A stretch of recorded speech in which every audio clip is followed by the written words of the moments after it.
¿qué es una API? Entonces, en la definición más básica dice, es un conjunto de características y reglas que existen dentro de un programa de software que permiten la interacción con otros sistemas. Entonces, estamos hablando de que yo por acá tengo un sistema, puede ser un sistema web, o puede ser un sistema de mi empresa, o puede ser una aplicación sencillita, y por acá tengo otro sistema con el cual me tengo que comunicar. Entonces, ¿cómo voy a hacer para que estos dos elementos se comuniquen? Normalmente se comunican por medio de una API que traduce Application Programming Interface, ¿cierto? Interfaces, cuando hablamos de interfaces es, digamos, esa estructura o ese medio de comunicación que yo le voy a dar para que otro elemento, otro sistema se pueda comunicar con él. Entonces ahí va mi primera pregunta para ustedes. ¿Ustedes dirían que una librería, por ejemplo, de Python, o, cierto, un módulo, es una API? A ver qué me pueden responder, qué me dicen, sí, no, tal vez, lo dudo, tal vez sí, tal vez no. Entonces por acá me dicen no, no, no, por allá sí, sí, no, hay muchos no, unos cuantos sí, un creo que sí, un depende. Preguntas que no me he hecho. Es verdad, uno a veces no se pregunta este tipo de cosas. Eh, entonces, la respuesta que yo les voy a dar es sí. ¿Por qué? Porque estamos hablando de dos sistemas. Una librería es un desarrollo de software que alguien ya hizo, que alguien ya desarrolló, y nos está entregando la posibilidad de poderlo utilizar mediante, digamos, una estructura. Él nos dice, bueno, esto es una función. Esta función, ¿cómo se utiliza? De A, B, C forma, ¿cierto? ¿Qué la utiliza? Otro sistema que nosotros estamos construyendo. Entonces, ahí esa librería se está convirtiendo en una API. Entonces, ustedes normalmente pueden decir, es que, pues uno puede llegar a decir, no, sí, es que pues, y es como un término que uno escucha, pero normalmente no relaciona. Es como, ay, necesito la documentación de la API del DOM, por ejemplo, o de la API de, a ver, una librería súper común, de OS. OS es una librería que tiene Python para acceder a los sistemas del computador, ¿cierto? Entonces, ofrece una API que nos dice cómo nosotros vamos a consumir la información de ese sistema, ¿cierto? Para poder acceder a los textos, los archivos y bla, bla, bla de el computador. Entonces, sí, una librería es una API. Entonces, por acá podemos llegar a decir que tenemos múltiples propósitos. Digamos que podemos, una primera forma de clasificación de una API es por sus propósitos. Entonces, digamos que las más comunes, las que nosotros con las que nosotros normalmente trabajamos, son las API de datos, en donde nosotros, por medio de la API, estamos creando, leyendo, actualizando y eliminando información de un sistema, de una base de datos, ¿cierto? Entonces, esa API de datos porque se consumen unos datos que normalmente pues están guardados en una base de datos independiente de la estructura que maneje. Entonces puede ser una base de datos SQL, puede ser Mongo, puede ser NoSQL, puede ser un archivo de Excel, lo que sea, por medio de una API, o sea, una interfaz que nosotros ponemos un muro de comunicación que ponemos. Entonces, independiente de cómo esté esta estructura por acá, nosotros a este lado pues estamos absorbiendo, leyendo esa información en nuestro sistema, y si necesitamos devolver información, entonces también tenemos una forma de mandar información allá. APIs de funciones. Con las funciones, pues entonces ya estamos hablando de eh, APIs que no nos están entregando información, sino que nos están permitiendo hacer algo, pues como consumir un sistema que nosotros no estamos construyendo. Las más comunes son las de pagos. Entonces, una API funcional, más que como de funciones, es que de funciones suena como raro, como funcional, es una API de pagos en la que nosotros tenemos una pasarela de pagos por la cual nosotros simplemente nos conectamos a la API y pues conectamos nuestro sistema a esa API y nos permite consumir esa información, bueno, consumir ese servicio, ese elemento funcional, y ya nosotros nos despreocupamos. Nosotros simplemente le decimos como que, ay, si es, por ejemplo, un pago por PayPal. No, pues yo consumo la API, le paso cuál es mi cuenta a la que me tiene que consignar y simplemente pongo el botón de pagos. Ya el usuario, pues por medio del botón, llega y va a otro sistema, se conecta, hace todo lo que tiene que hacer y me devuelve a mi sistema ya con la respuesta de que ya terminó todo el proceso y de que el pago fue realizado. Entonces, es poder acceder a otros sistemas, así, ¿cierto? Y APIs de sistemas operativos, entonces ya son las que nos permiten como tal comunicarnos con un sistema operativo como tal. Aquí, por ejemplo, el DOM si ustedes han trabajado con el DOM de frontend de los navegadores, ese es el Document Object Model, que básicamente es un árbol de datos que nos dice cómo está estructurada la información y todo lo que el usuario está viendo en la pantalla. El DOM es una API. ¿Por qué? Porque nos permite, pues una API de sistema operativo que nos permite consumir o modificar la información que hay en el sistema, en el árbol de la aplicación, en el árbol que se está mostrando al usuario final, y nosotros lo podemos modificar, todo por medio de unas funciones que nos está entregando, por medio de una interfaz, una API que nos está entregando el DOM. Entonces, ahí están como unas tres primeras formas de clasificación, como para que ustedes digan, ah, ya entiendo por qué las funciones o una librería podría llegar a ser eh, una API. ¿Listo? Entonces, siempre hablamos de cómo comunicarnos eh, dos sistemas, ¿cierto?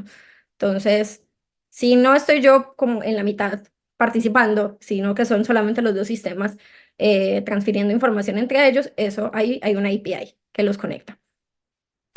A ver, aquí nos preguntan, ¿todas las APIs caerían en alguna de estas clasificaciones? Sí, o en múltiples, incluso diría yo que en múltiples o están múltiples. Solamente que es que hasta yo me enredo un poquito con estas definiciones de clasificación. Pero sí, por ejemplo, una API web, que normalmente las que utilizamos en las aplicaciones web, pues puede ser una API de datos, tanto como una API funcional, pues diría yo, ¿cierto? Eh, Porque ahí pues depende de cómo le estamos utilizando, pues depende de qué nos está entregando al final, pero si la estamos utilizando en la web, pues ahí está la confusión, digamos. Entonces vamos a hablar como definición de una API web como tal. Entonces aquí ya estamos hablando de que en el desarrollo web, una API es generalmente un conjunto de características de código, por ejemplo, métodos, propiedades, eventos y URLs, que un desarrollador puede usar en sus aplicaciones para interactuar con sitios web y servicios de terceros. ¿Listo? Entonces, vamos a ver algunos ejemplos de APIs web. Entonces, tenemos APIs para pagos. Entonces, como les decía, pues son APIs que nos permiten consumir un servicio que nos está entregando un tercero sin nosotros tener que implementar absolutamente, pues como hacer una mínima configuración y simplemente utilizarlo en nuestros sistemas. Tenemos las APIs de las redes sociales. Nosotros, por ejemplo, en la web normalmente queremos mostrar información que nosotros ya tenemos en otros sistemas. Por ejemplo, nuestros Twitters, nuestros tweets, que ya no se llaman tweets, nuestras aplicaciones o mostrar pues algo. No sé, los posts que nosotros tenemos en Instagram. Entonces también las APIs de las redes sociales nos permiten a nosotros poder acceder a eso que ya está allá, a esa información que ya está allá y traérnoslo a nuestra aplicación web. Y por ejemplo, otra que es muy útil es la de mapas, que esta también sería como funcional, ¿cierto? Entonces tenemos que, por ejemplo, Google Maps tiene su API donde nosotros podemos traernos el mapa de Google Maps que ya existe, que ya fue creado y que ya fue optimizado, traérnoslo para nuestra aplicación y no sé, pasarle las coordenadas de nuestra tienda y que simplemente nos ponga el puntico en el mapa de dónde estamos ubicados para que la gente pueda llegar allá. ¿Para qué me voy a poner a inventarme yo un mapa y crearme y tener que lanzar, no sé, un cohete al espacio para poder tomar las fotos de todo? Sí, ya hay otros sistemas que lo tienen hecho por nosotros. Entonces, ese es otro ejemplo de utilidad, de muchas utilidades que tienen las APIs y APIs que utilizamos constantemente. Entonces, vamos a hablar de las diferentes formas de clasificación que tienen las APIs. Entonces, lo más probable es que podamos encontrar que todas las APIs se van a encontrar en alguna de todas estas clasificaciones. Entonces, nosotros podemos clasificar las APIs según el nivel de acceso o disponibilidad. Entonces, cuando hablamos de esto, es yo como usuario en mi sistema, si puedo utilizar o no esa API que tengo disponible. Entonces, tenemos APIs públicas, tenemos APIs privadas y APIs de socios. Entonces, cuando hablamos de públicas, es que nosotros las podemos utilizar, que la información está en Internet, que simplemente yo voy a la documentación, veo cómo se utiliza y la uso sin ningún problema, ¿cierto? Tenemos APIs privadas. Las APIs privadas normalmente estamos hablando de que yo, digamos, tengo una empresa, mi empresa construye un producto y este producto, pues, no sé, sí, póngale cualquier producto. Bueno, pongamos un e-commerce como ejemplo. Tenemos un e-commerce, entonces podemos construir, para construir nuestro e-commerce, nuestro sitio web, podemos construir nuestra propia API con nuestro propio backend que entienda todo, que tenga nuestra conexión a la base de datos con todos nuestros productos, ta, ta, ta. Este backend va a ser el que va a estar respondiendo constantemente a nuestra aplicación web. Esta es una API privada porque todo este consumo de información entre nuestro servidor que construimos en nuestra empresa y la aplicación web final, pues van a estar comunicándose entre ellos y solamente se pueden comunicar entre ellos. Si tú eres un tercero, pues no vas a poder acceder a ella, no vas a saber dónde, no deberías saber dónde está la información, no deberías tener acceso a los endpoints, no deberías poder consumir, no deberías poder acceder a ella. ¿Listo? Entonces, APIs privadas.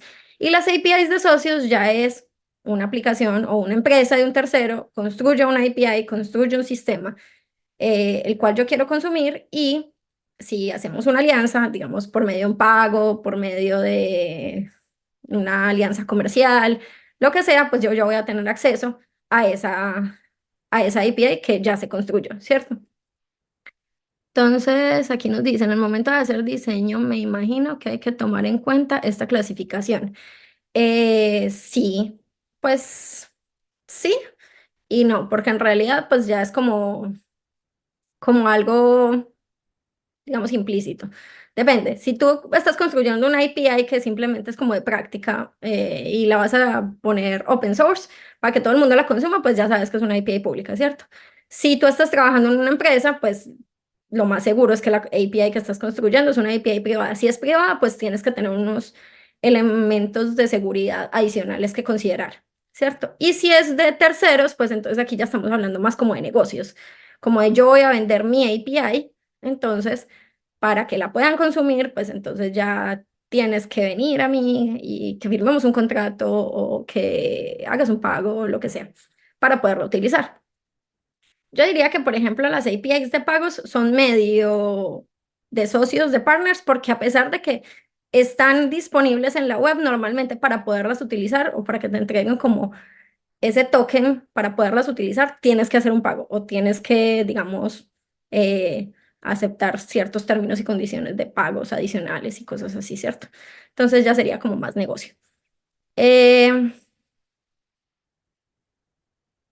por acá dicen, creo que sumando a lo de ayer debería pensar en dividir los servicios de la base. Así. Ah, no entendí tu pregunta. Eh, ahorita revisamos de nuevo tu pregunta.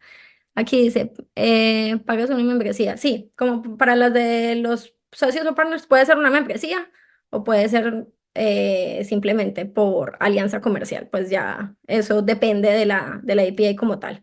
Pues ya no es pública, que es que ya no la puedes utilizar simplemente porque ajá. Ahorita les voy a dar una lista de APIs públicas para que la revisen, para que puedan jugar con ellas. Em, tenemos eh, según la tecnología o protocolo. Entonces ya aquí estamos hablando que las APIs web tienen ciertos protocolos de comunicación. Entonces tenemos las API REST o RESTful, que digamos que son como las más conocidas. Estas normalmente se comunican, o, bueno, estas se comunican por el protocolo de HTTP. y son las que más utilizamos en la web. ¿Por qué? Porque son súper livianas y ya tienen como una consistencia clara. Nosotros por medio de una URL hacemos una petición HTTP a un servicio, ese servicio nos responde con normalmente un JSON, donde nos responde la información que nosotros le estamos solicitando. Si le pasamos como ciertos parámetros. Puede ser, la respuesta puede llegar de múltiples formas, puede llegar un texto plano, puede llegar un JSON, puede llegar XML, puede llegar muchas cosas, pero aquí lo importante es que el protocolo que estamos utilizando es HTTP. Por medio de una URL estamos accediendo a ese servicio. Entonces se ve más o menos así. Nosotros hacemos una petición, nos responde. Y entonces red significa transferencia de estado representacional. Tiene el nombre más extraño del mundo. El otro protocolo de comunicación que se utiliza en las APIs es el SOAP. Este sí es una cosa súper enredada. Yo me acuerdo que me lo explicaron en la universidad. Básicamente estamos hablando de un contrato que nosotros construimos, pues que los sistemas como tal construyen. Tú tienes un contrato de comunicación en el que tú llegas y le dices, para que yo te dé tu respuesta, me tienes que mandar la información de X, Y y Z forma. Entonces, por medio del protocolo SOAP, esa información de ese contrato se envía y se hace la solicitud. Si el contrato llega de la forma correcta, entonces él te va a devolver la información en un nuevo contrato con la información que le está solicitando. Eh, no voy a profundizar mucho en este tema porque la verdad el protocolo SOAP les puedo decir que es muy seguro, pero es muy enredado. Y normalmente no se utiliza en la web precisamente por lo pesado que es. Este normalmente se utiliza por temas de seguridad como en comunicación entre sistemas backend. Y por ejemplo como en bancos, en cosas de seguros, en cosas que manejan mucha información muy sensible. Es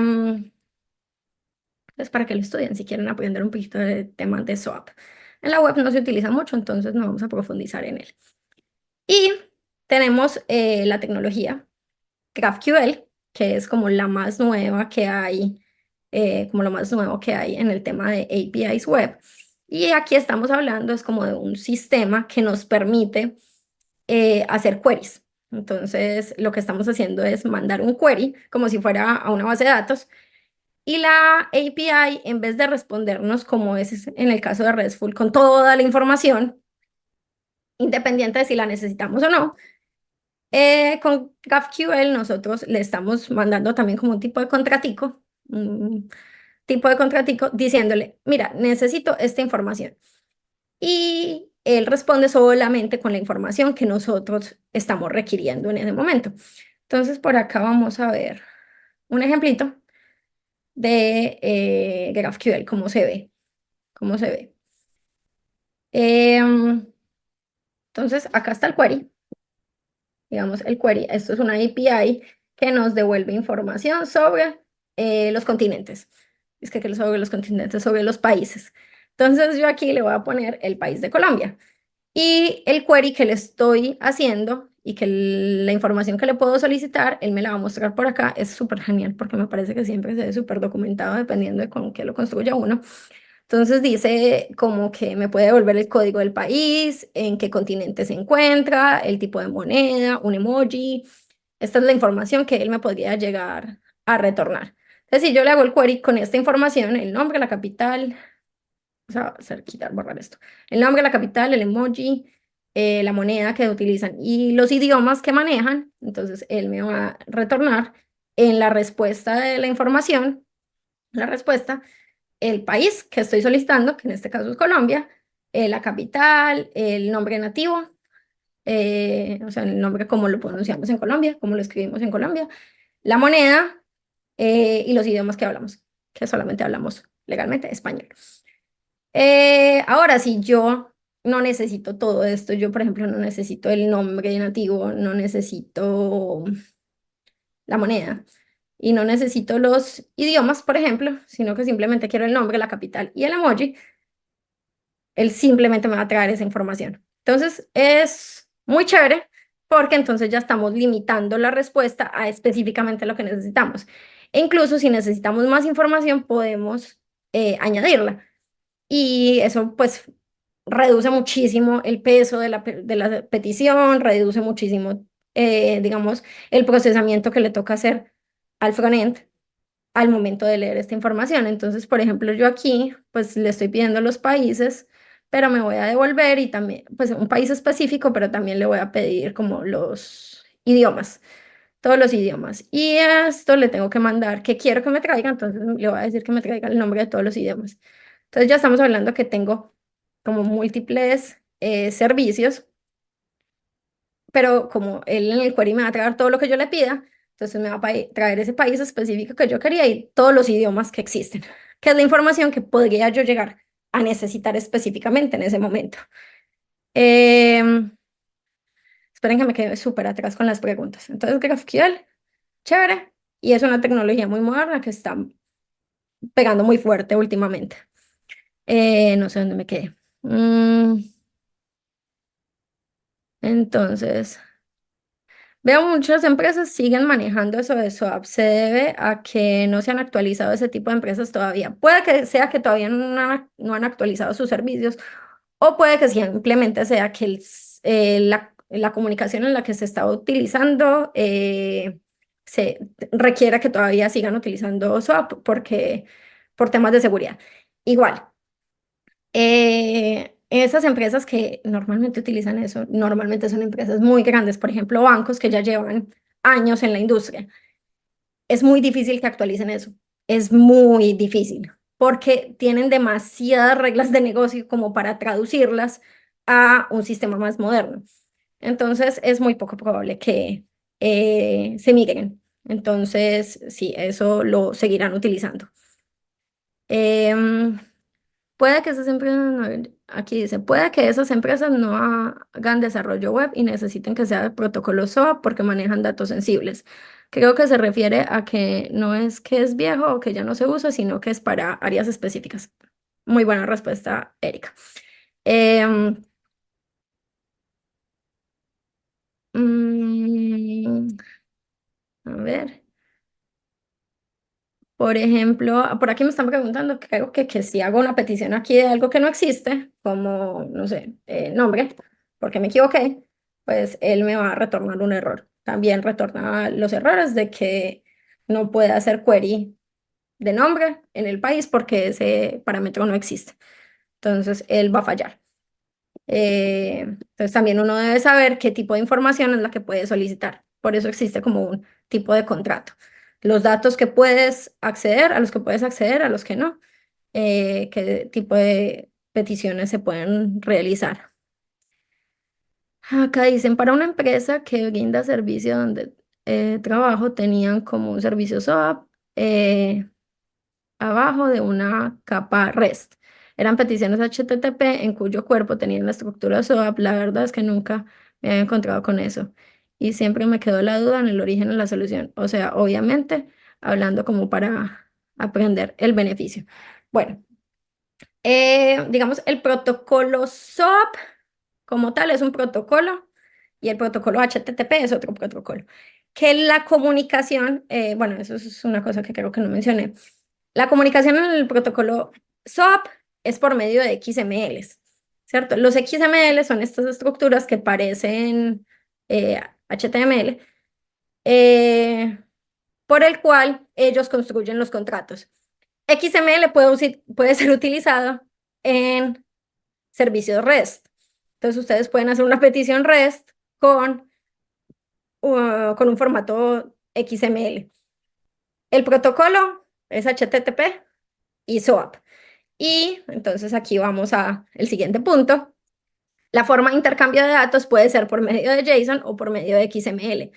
Entonces ahí como que no lo vayan a confundir. Entonces una cosa es el protocolo de comunicación. HTML es, HTML no, HTTP es este protocolo que nosotros normalmente utilizamos en la web por el cual nos conectamos por medio de una URL a, a un sistema y hacemos una petición y él nos responde, ¿cierto?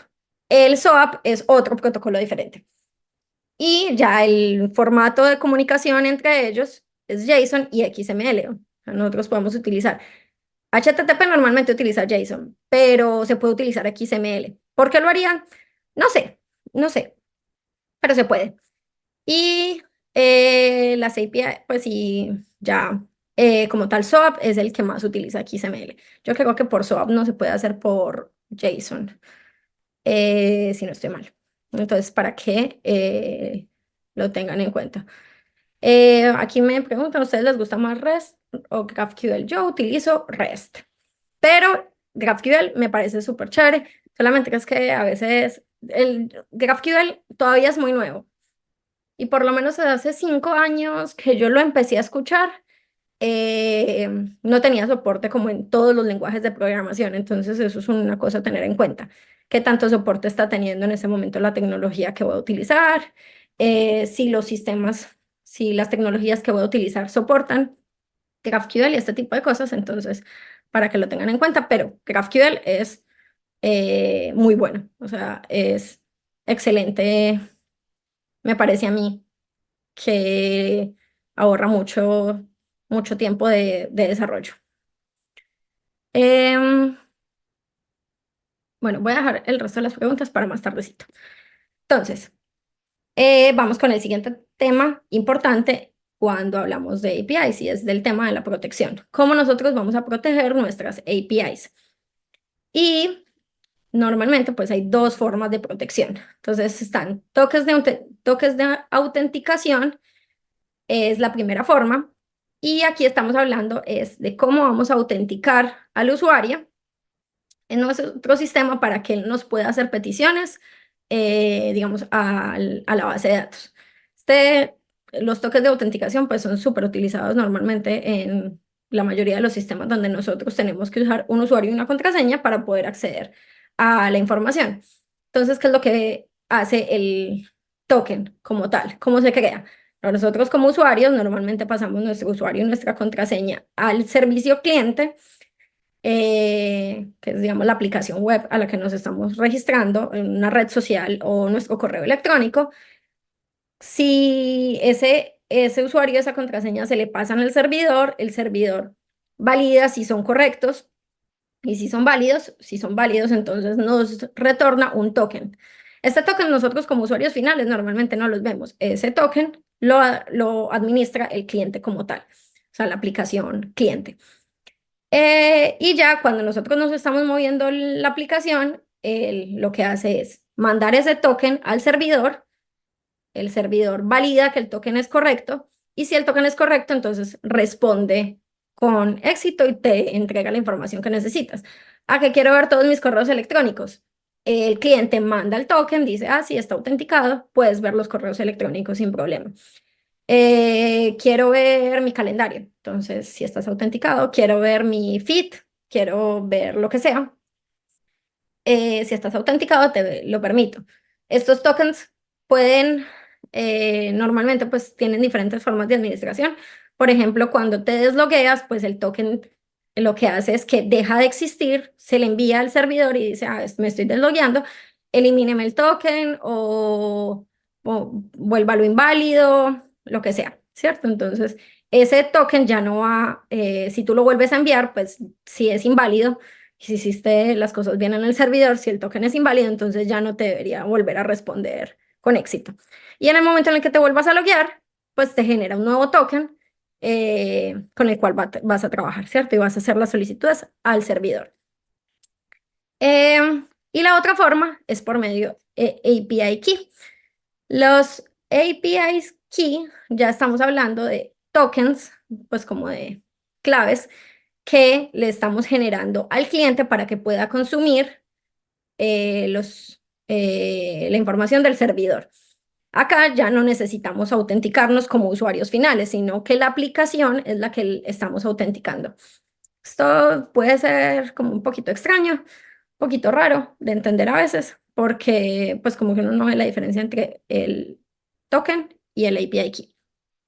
Entonces, el API Key va a ser un token genérico para toda nuestra aplicación. Entonces, este API Key normalmente nosotros como desarrolladores lo generamos una vez, eh, lo asignamos en nuestras variables de entorno de nuestra aplicación cliente, de nuestra aplicación, y se lo mandamos a nuestro servidor para que él pueda acceder o para que él responda.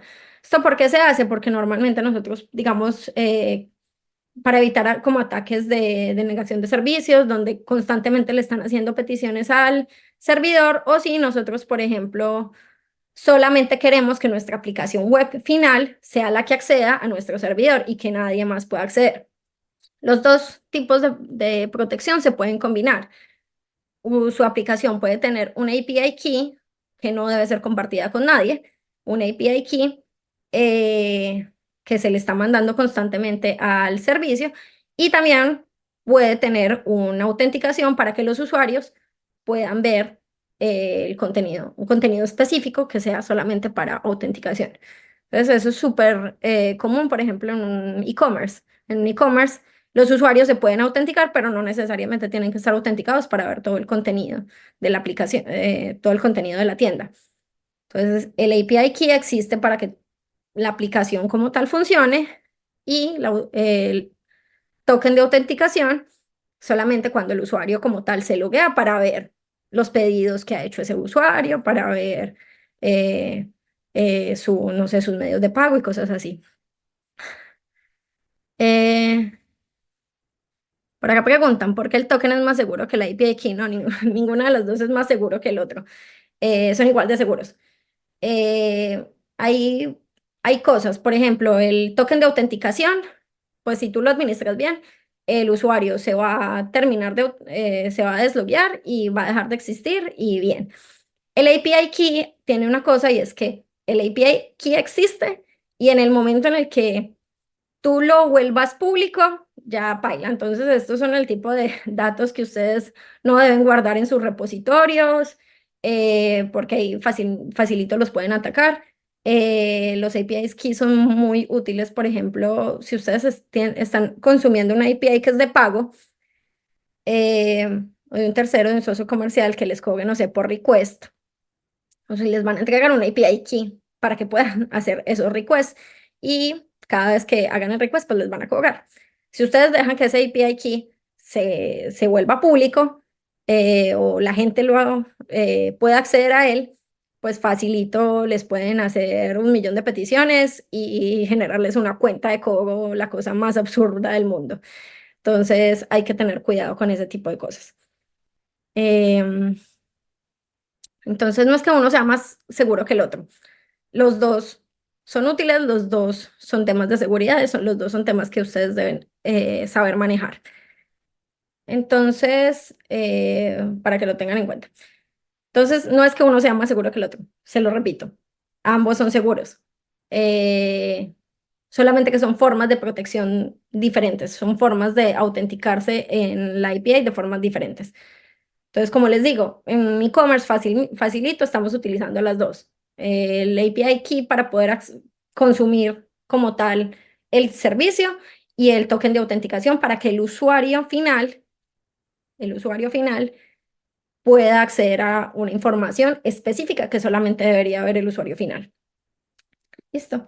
Entonces vamos a consumir una API, que es como la parte ya de la demo. Entonces, para hacer esto, vamos a ver, como les dije, les tengo una lista de muchas APIs que ustedes pueden consumir, APIs públicas, para que jueguen con ellas. Acá dejo una de GraphQL específicamente, pero vamos a estar molestando con aplicaciones como APIs REST. Entonces, esta me parece súper chévere, es un repositorio de GitHub donde nosotros vamos a tener una lista súper grande de APIs públicas. Sí, les voy a compartir esto por el chat para que tengan acceso a él. Están las diapositivas ya están montadas para que puedan mirar. Entonces hay de animales, de anime, de anti-malware, arte, libros, emails, patentes, noticias, música, un montón de cosas, salud, videos, vehículos, ta, ta, ta. Entonces, si ustedes quieren practicar, eh, por ejemplo, hacer una aplicación web y no saben qué mostrar, pues se pueden venir para acá y utilizar cualquiera de estas y jugar con ella. Entonces aquí les dice, ya como tal, por ejemplo, en las de animales, vamos a ver las de anime.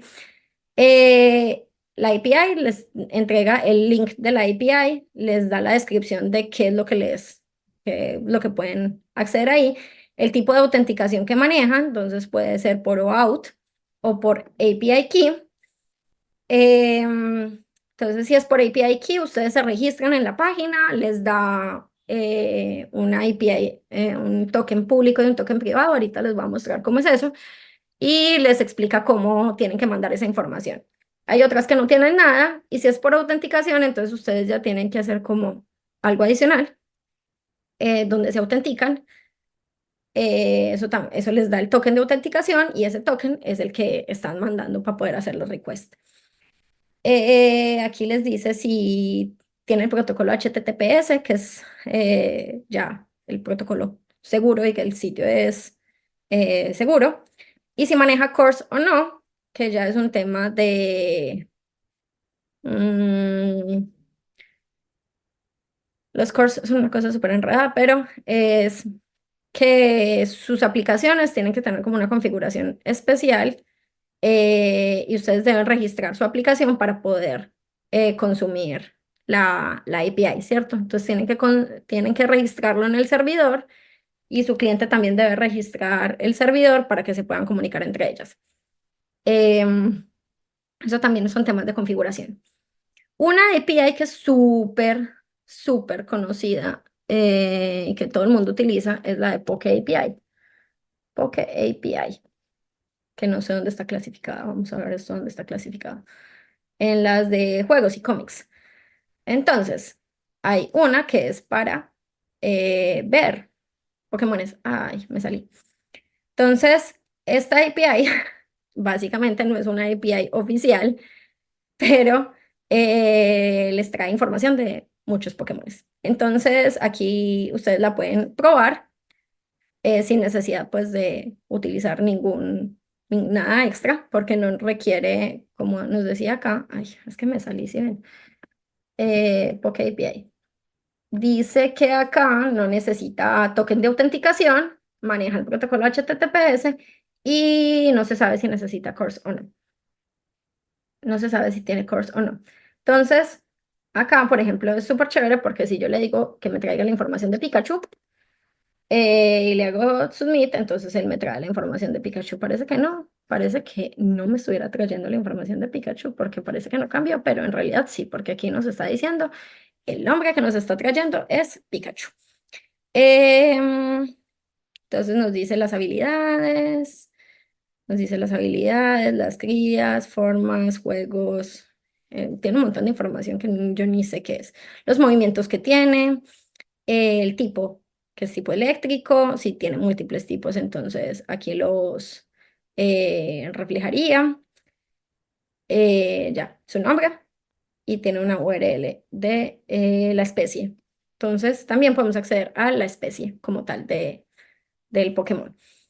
Si yo quiero acceder a todos los Pokémon, entonces simplemente eh, le quito el nombre y él ya me trae. Entonces me dice que en total son 1302 Pokémones, me trajo 20 resultados y yo aquí, porque sé cómo funcionan las APIs, que ahorita vamos a ver esto más, yo le puedo decir que me traiga un límite de 151, los primeros 151 Pokémon.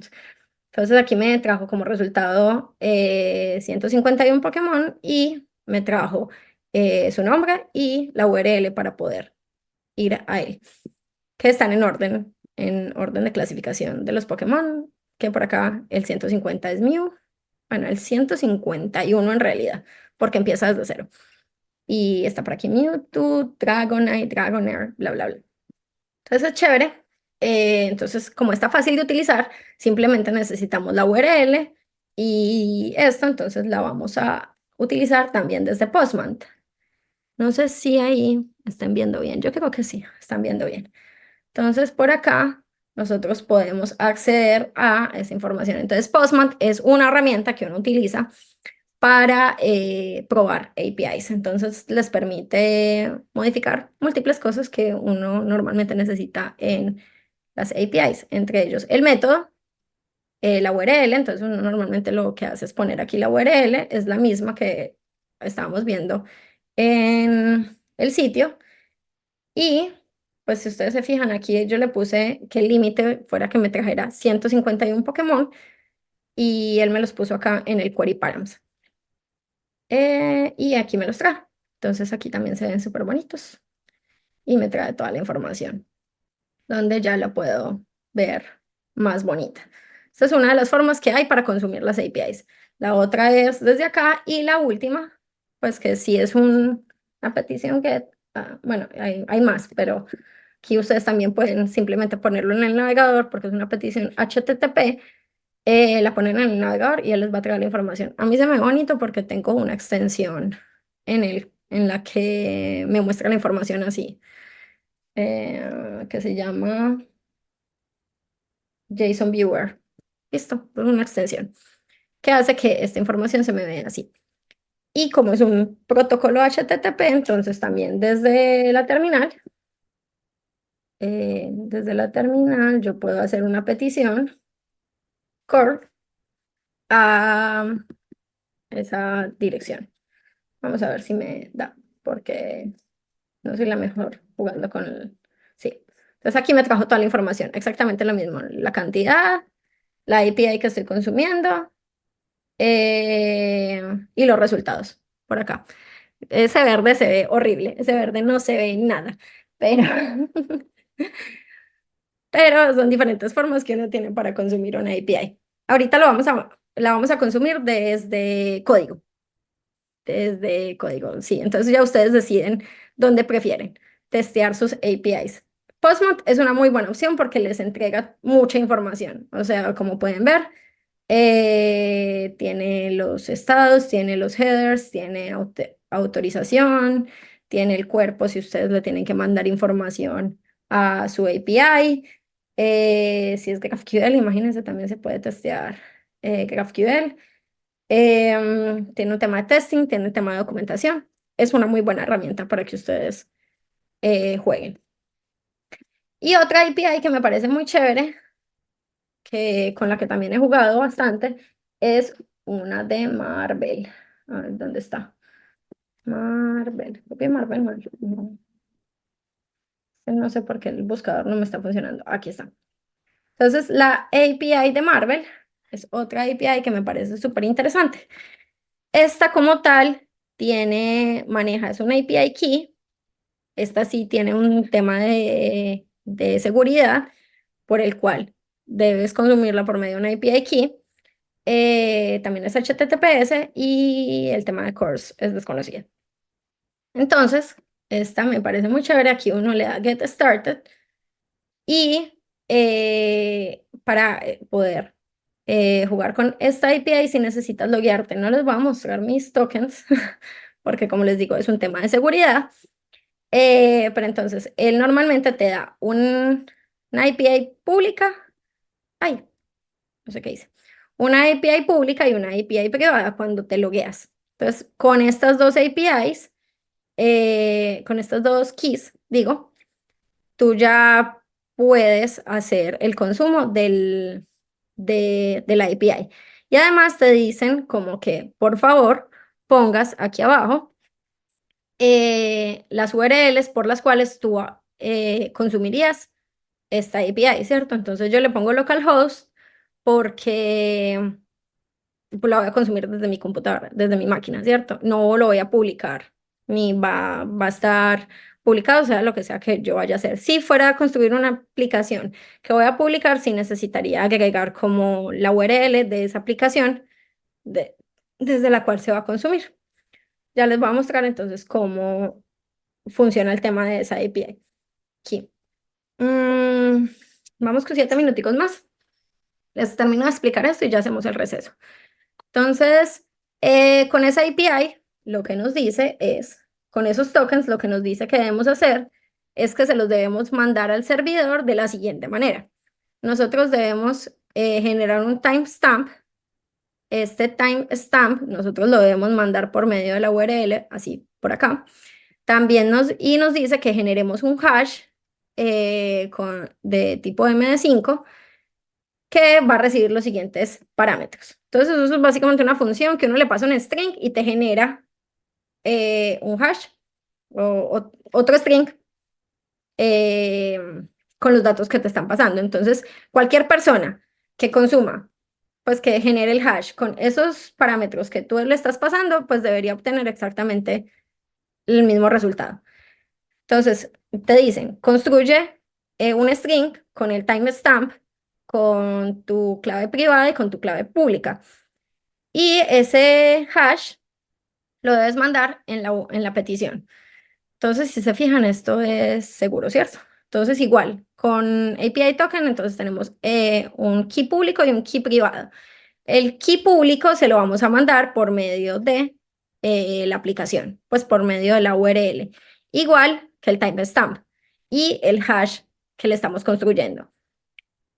Y como la aplicación final, pues ya tiene la API, la key privada, entonces él va a generar el hash y si todo hace match y si todo es correcto con el timestamp que tú le estás mandando, que sería como la variación, entonces él va a responder, ok. Si lo haces mal, entonces no va a responder bien. Entonces yo por acá me estaba generando un hash. Entonces, por ejemplo, digamos que el timestamp es 1, que mi API, como lo muestran en el ejemplo, mi API privada es ABCD y mi API pública es 1, 2, 3. Entonces yo genero el hash, esto aquí es el hash que necesito y ese hash es el que voy a mandar en la petición.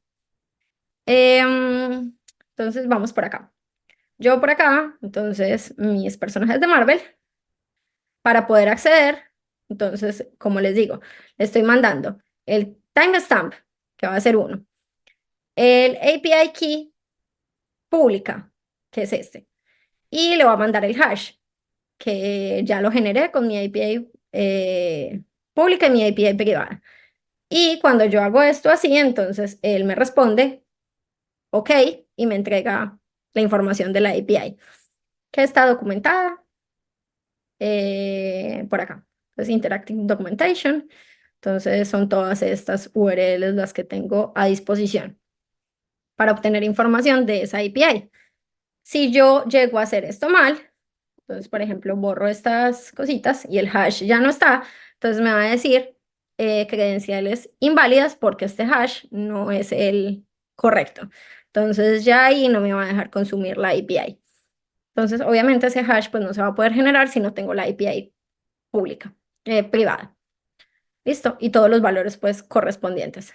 Mm, mm, Porque, por ejemplo, si este hash pues queda a disposición de todos y no saben, por ejemplo, el timestamp con el que se generó, pues va a fallar.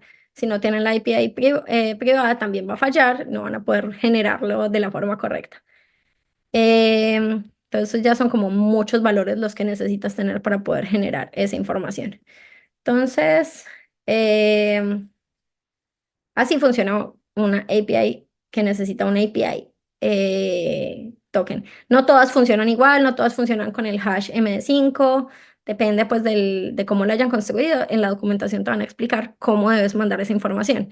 Entonces hay que leerse la documentación para que sus aplicaciones puedan utilizar este tipo de APIs que manejan APIs keys. Entonces ya vimos que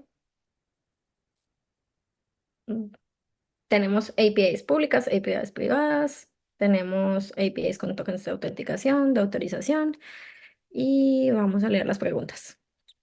Vamos a leer las preguntas. Por aquí estaban mencionando otras herramientas que también son muy útiles para testear APIs. Pues yo les estoy mostrando como Postman, que digamos no es como tal que les muestre Postman, en realidad lo que debería decir es que hay aplicaciones de terceros dedicadas específicamente a testear APIs. Se puede hacer desde la consola haciendo peticiones HTTP y se puede hacer desde el navegador. Aquí estaban mencionando que existe, por ejemplo, Insomnia, si no estoy mal se pronuncia así, Insomnia. que es otro sistema que ayuda al testeo de APIs, así como Postman, pero creo que es más liviano, pero tiene como menos cositas. O sea, Postman es muy pesado porque en realidad tiene demasiadas cosas para uno testear. Y también pueden añadirles extensiones a sus editores de texto, por ejemplo, Visual Studio Code. Yo por acá lo tengo. Eh, no recuerdo si en este momento, así tengo Thunder Client, que también es para testear APIs. Entonces aquí ustedes pueden poner sus APIs y también testearlas. Em, entonces, alguien preguntó también que cómo pueden demostrar sus conocimientos en backend para aplicar un trabajo sin necesidad de quebrarse la cabeza con el frontend. Son como yo. A mí tampoco me gusta el frontend. No me gusta ponerme a pelear con eso, pero solamente el hecho de generar una API, crear una API y ya vamos a ver cómo esos elementos necesarios para el diseño de una API les va a ayudar muchísimo a generar un portafolio. Entonces ustedes pueden decir, ah, yo creé una API, como una amiga creó una API para mostrar personajes de Disney.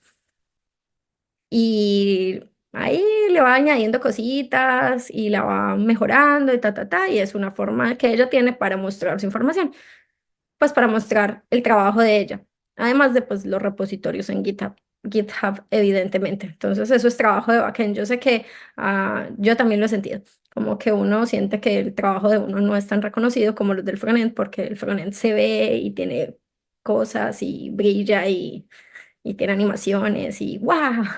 Y el backend es como que, sí, una API, pero en realidad sí tiene mucho trabajo. Entonces, sí, entiendo que es como un poquito difícil a veces mostrar el trabajo así. Pero solamente generando una API, mostrándola, compartiendo la documentación de tu API y de lo que hiciste. Y el repositorio puede ser, eh, pueden, pueden llegar a mostrar muy bien su trabajo.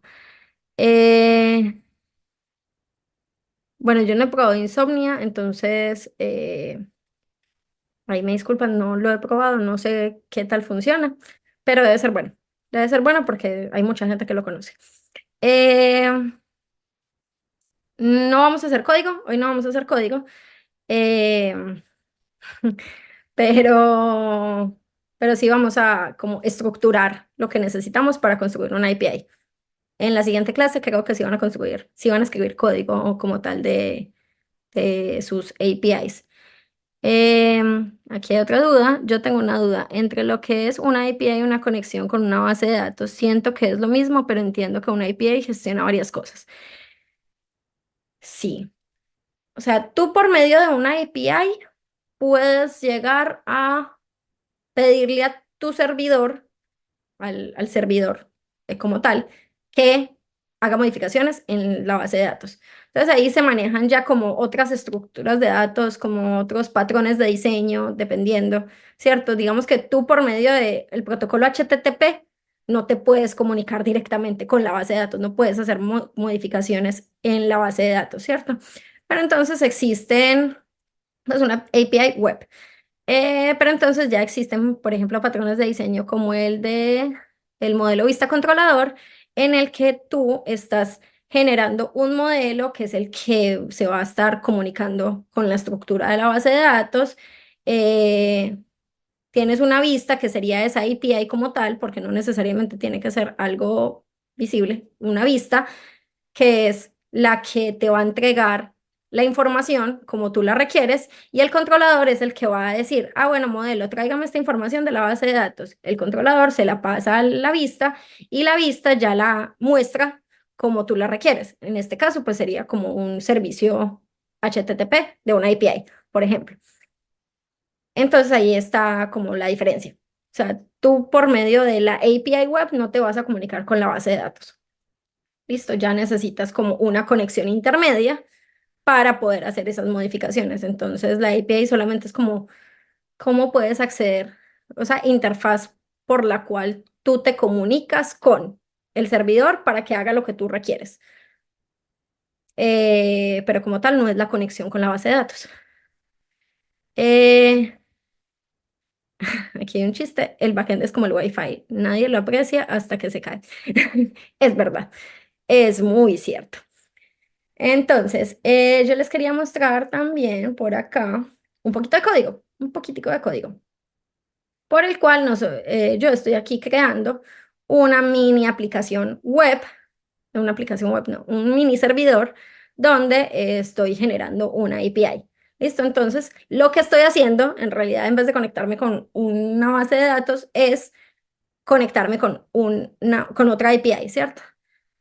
¿Por qué hacer esto? Muchas veces esto se hace en las empresas para poder como generar un punto intermedio donde, ve, es que estoy consumiendo esta API de este tercero y me está trayendo un montón de información que en realidad yo no necesito. Hacemos una limpieza por medio de un mini servidorcito donde lo ponemos seguro, como es un servidor, entonces, por ejemplo, nadie va a poder acceder a, por ejemplo, el API key.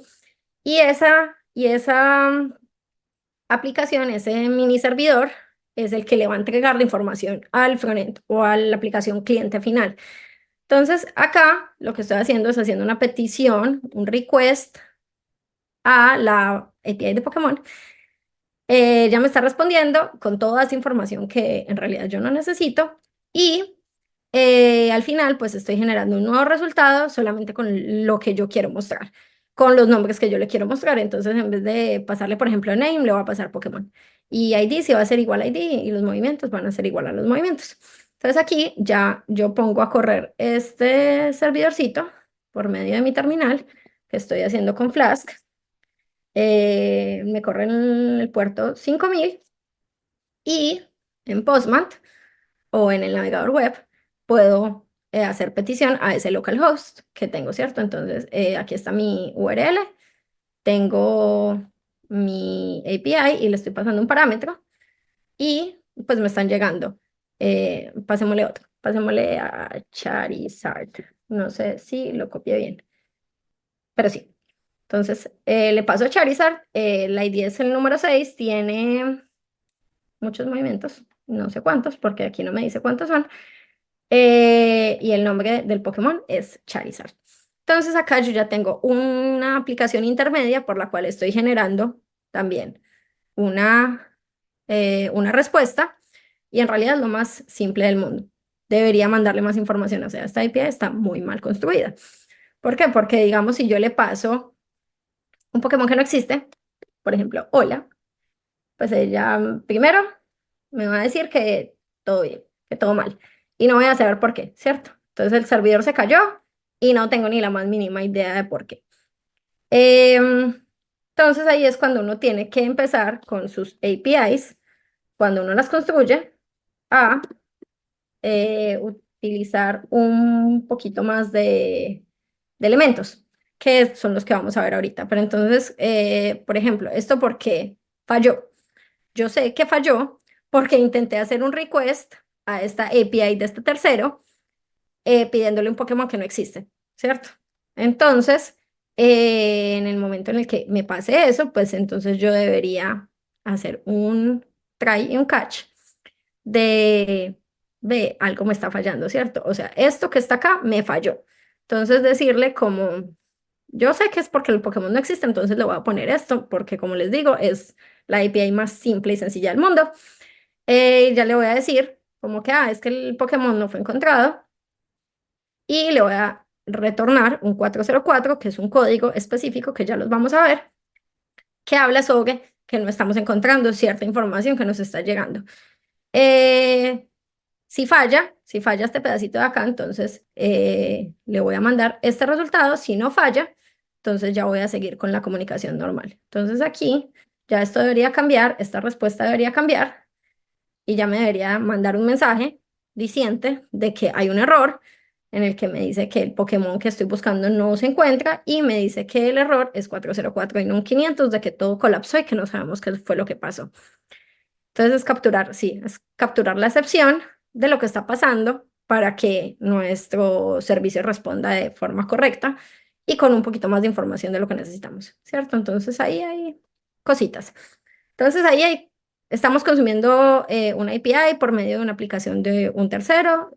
También podemos consumir la API a partir de un backend que nosotros construyamos o desde el frontend, si es lo que requerimos, y generar nuevas APIs. Entonces, como aquí lo que nos interesa es cómo crear una API, entonces, eh, ya saben, para que jueguen muchas APIs de juguete, pero entonces ahora vamos a así diseñar y ver esos elementos que necesitamos tener en cuenta al momento de diseñar una API.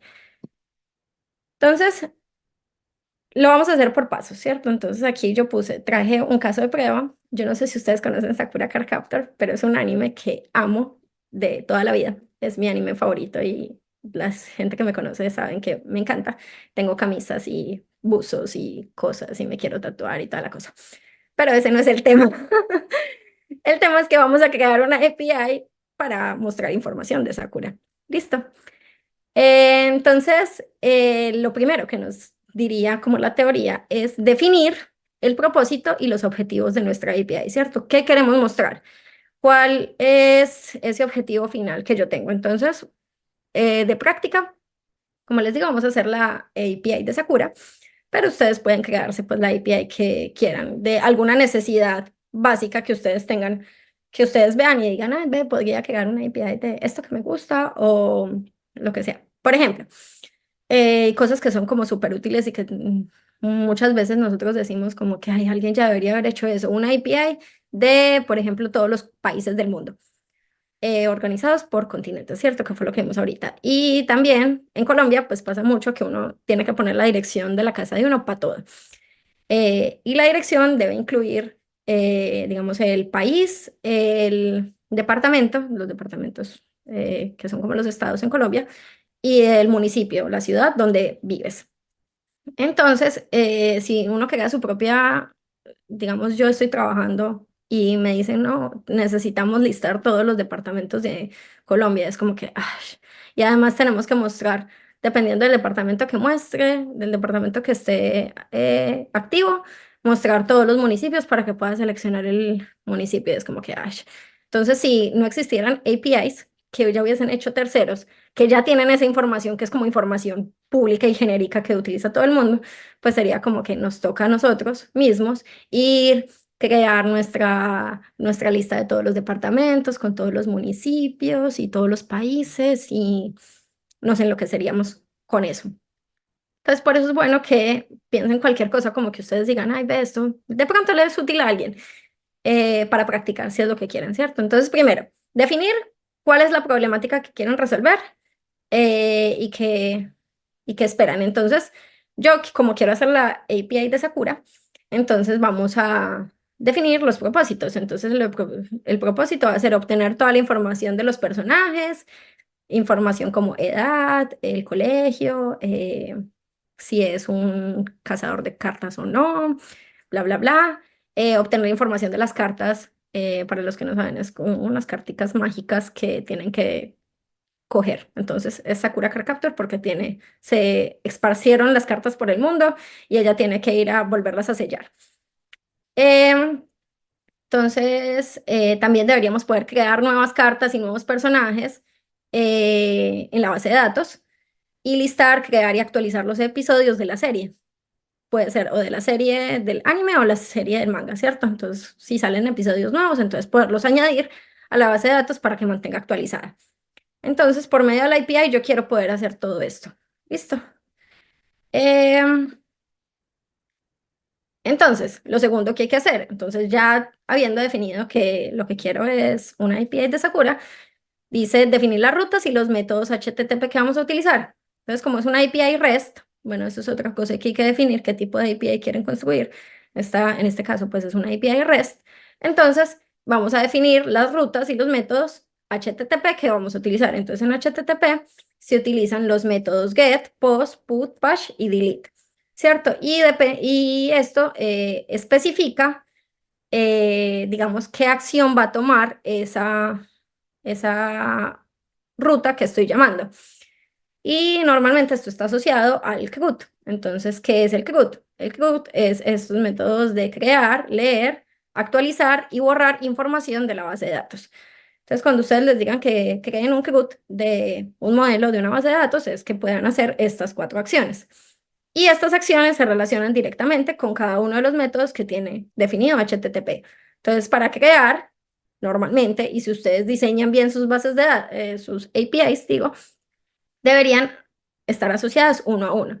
Entonces, si yo hago un post, pues hago un post a una petición, a una ruta, una URL por HTTP, yo estoy esperaría que lo que haga es que se cree un dato en la base de datos, ¿cierto? Con esta información que le estoy mandando por medio de la petición. Si hago un get, no espero que haga nada raro, no espero que elimine nada, que actualice nada, ni que cree nada, sino que solamente lea la información y me traiga como respuesta esa información. El put, para actualizar, el put y el patch, eh, digamos, ambas son para actualizar, depende el nivel de actualización que se quiere hacer, cuál de los dos se utiliza, y el de delete para borrar. Entonces, es muy importante que tengamos en cuenta esto, que lo definamos, que lo entendamos para nuestro diseño, ¿cierto? No es como que no lo tengamos que inventar, esto ya existe, es que lo utilicemos de la forma correcta. Y entonces, al momento de definir las rutas, entonces se sugieren varias cosas. Entonces, aquí hay como unas ideas de cómo definir esas rutas. Las rutas, pues es yo tengo la URL y lo que sigue de ahí para allá. Entonces, es usar nombres de recursos en plural. Seguir una estructura jerárquica lógica, incluir parámetros a los recursos cuando sea necesario, mantener la simplicidad y la claridad y facilitar la filtración, ordenación y paginación a través de los parámetros de consulta. Entonces, esto en ejemplo, ya aquí vamos a definir todas las rutas que va a tener nuestra API. Entonces, hablamos de recursos. Entonces, cuando se habla del recurso es digamos, este elemento al que voy a acceder.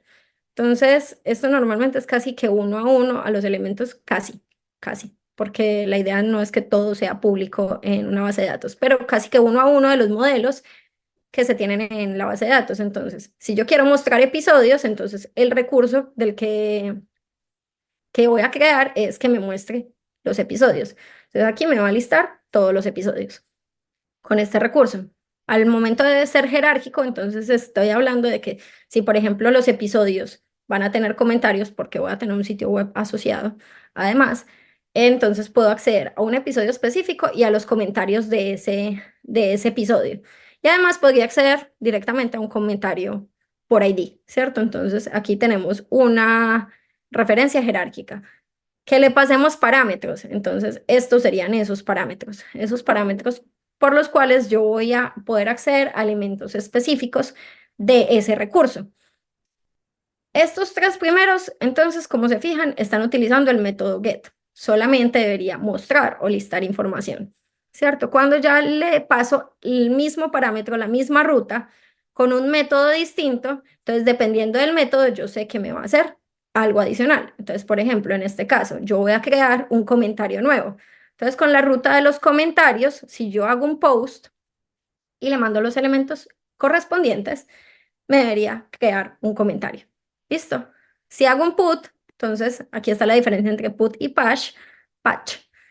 En el put estoy esperando que el comentario completo se me actualice. O sea, voy a actualizar toda la información, voy a sobreescribir lo que ya está. Y en el patch, la idea es actualizarlo parcialmente. Entonces, no, si yo solamente le mando, por ejemplo, la descripción del episodio, no, del comentario, solo voy a modificar la descripción del comentario, entonces solamente actualizo eso parcialmente, pero la persona que lo hizo y la hora y todo eso, pues debería ser la misma. Y eliminar, entonces si yo mando el método delete, lo que esperaría es que me borre la información de la base de datos, que desaparezca por completo. Listo. Hay veces que yo he visto muchos APIs que no tienen este método de delete porque no les interesa que se borren datos por temas de seguridad. Pero pues es importante que si ustedes van a borrar, pues utilicen el delete y no el post.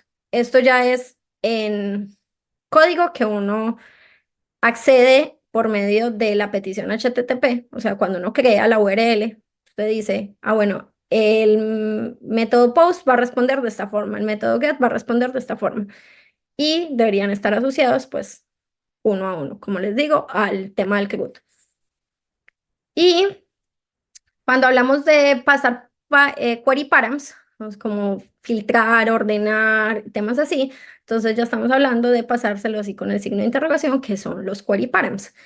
Entonces, por ejemplo, en mi API que me estoy construyendo aquí en mi cabeza, yo digo que debería poder filtrar las cartas en vez de que me las liste todas, quiero filtrarlas por las personas que las capturó. Entonces, siempre es Sakura, pero entonces pueden tener dos dueños diferentes, que son Sakura y Shaoran, que es el otro personaje principal. Entonces, dependiendo de quién tenga la carta, entonces yo quiero filtrarlo. Entonces quiero que me muestre solamente las que tiene Sakura porque voy a hacer una página solamente por personaje. Y que me lo limite también, que me limite la respuesta a que no me traiga todas, sino simplemente algunas porque lo voy a paginar también. Entonces, poder hacer este tipo de cosas va todo en el diseño inicial de la página. Entonces, yo aquí estoy definiendo los endpoints, estoy definiendo como todas esas rutas que voy a tener y qué va a hacer cada una, que también va a estar asociado como a la documentación. Ya, cómo está implementado, pues ya eso es un tema distinto, ¿cierto? Pero tener esta estructura, pues es muy importante al momento de diseñarlo. Eh, a ver, aquí me preguntan, ¿cómo sería la estructura de un endpoint que te muestra las estadísticas de un episodio? Las estadísticas, entonces ahí tenemos que pensar qué es una estadística, ¿cierto? Eh, Podría ser acá mismo, en vez de comentarios, podría ser estadísticas, ¿cierto? Estadísticas como, no sé si las estadísticas se refiere como al el puntaje que le han dado, de pronto. Eh, digamos que los comentarios tienen una puntuación. Podría ser que accedas directamente a los comentarios, a la lista de comentarios, y si en el comentario como tal, es que eso depende mucho de la estructura de la base de datos. Si el comentario tiene una puntuación del episodio, entonces podrías acceder a todos los comentarios y dependiendo de los comentarios, pues ya hacer el filtro por la puntuación que tienen. Y así acceder, por ejemplo, a las estadísticas. Si definimos que una estadística es la puntuación que le da cada persona a el episodio. Depende, ¿cierto? No es recomendado tampoco pues como poner comentario ID, slash estadísticas, porque ya sería demasiado complejo y demasiado largo. Y de pronto nadie lo utilizaría.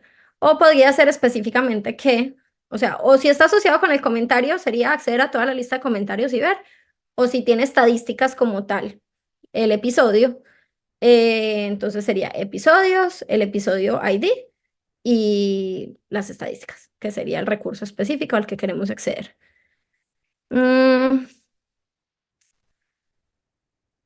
aquí dicen, en mi antiguo trabajo ocultábamos los deletes en un post para no exponer tanto. Eh, Esa es una opción, pero no es recomendada.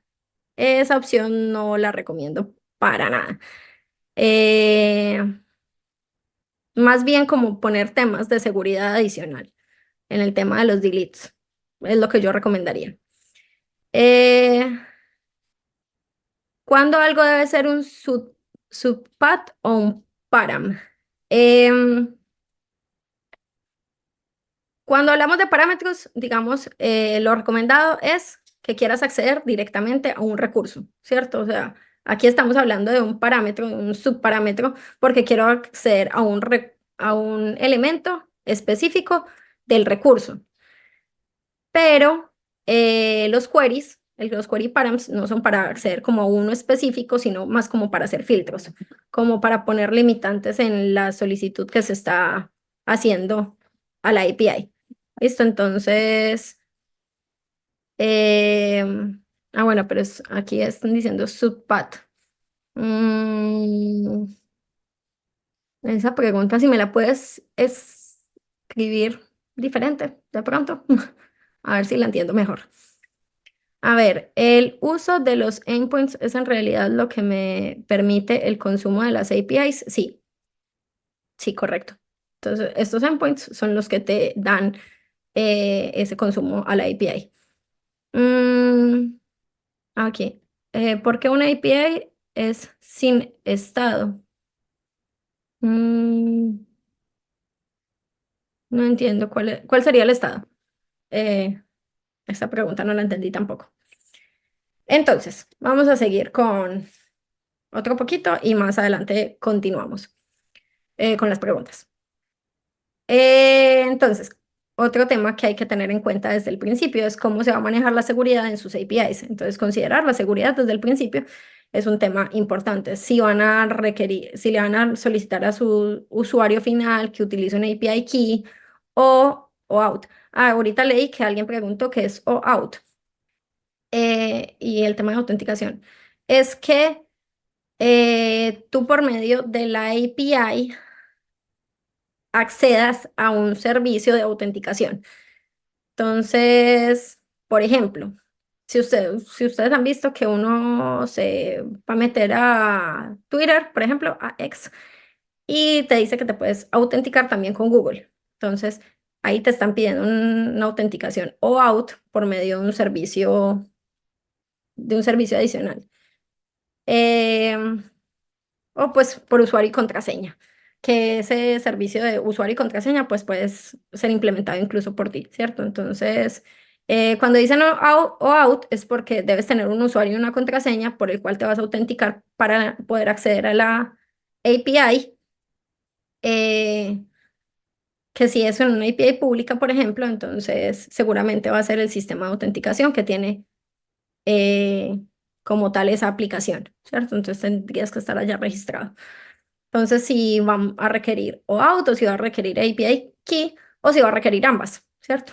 Entonces, en este caso, pues no vamos a ponerle una API key. Entonces, eso ya requiere que nosotros le pongamos es que no me acuerdo cómo es que se llama eso, un paso adicional en el momento en el que nosotros consumimos las APIs.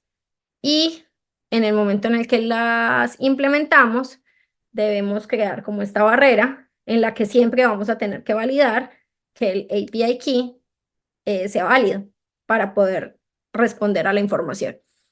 También les recomiendo que hagan ejercicios de eso. Em, Implementar el versionado. Entonces, ¿cómo vamos a versionar nuestras APIs y por qué es importante el tema del versionado? Vamos a verlo con un ejemplo. Nosotros construimos nuestra API que ya están consumiendo muchas empresas en la industria y de Sakura. Y lo que pasa es que cuando nosotros creamos nuestro diseño inicial de la respuesta que está entregando nuestra API, dijimos, las imágenes las vamos a retornar en este parámetro que dice image, que va a llegar en el cuerpo de la respuesta y va a obtener la URL de la imagen. ¿Qué pasa? Em, ya en nuestra API creció un montón y ya tengo un montón de imágenes y me están solicitando que también tenga como las imágenes más pequeñas porque las estoy mandando en Full HD. Entonces dije como, hay en diferentes formatos, en JPG, en PNG, bla, bla, bla. Entonces decidí cambiar el formato y ya decir que todas las imágenes tienen un formato específico, que van a tener un path y el tipo de la extensión como tal que tiene. Yo aquí estoy cambiando la respuesta. Para la misma URL como tal, para el mismo endpoint, estoy cambiando la respuesta. ¿Eso qué va a hacer? Todos los que estén consumiendo la API y estén mostrando estas imágenes, en el momento en el que yo haga la actualización, va a desaparecer. Image image ya no va a existir. Entonces, eso va a generar un problema, pues porque voy a tumbar un montón de sitios de la gente que está utilizando la API con la versión anterior. Entonces, versionarlo ayuda a que nosotros podamos hacer este tipo de actualizaciones sin dañar los sistemas anteriores. Entonces, siempre debemos tener en cuenta, cuando vayamos a hacer cambios que puedan romper algo, tratar de versionarlo, avisarle a los clientes finales que se están haciendo actualizaciones y normalmente pues el versionado, lo más fácil de hacer y me parece la forma correcta de hacerlo, es añadiendo la versión al path. Entonces, la versión 2 como tal, está entregando sobre la misma URL una respuesta diferente. Entonces ya los clientes viendo que hay una nueva versión, pues por medio de un proceso de desarrollo y todo, van a revisar qué es lo que se les está rompiendo, lo van a actualizar y van a actualizarse a la nueva versión.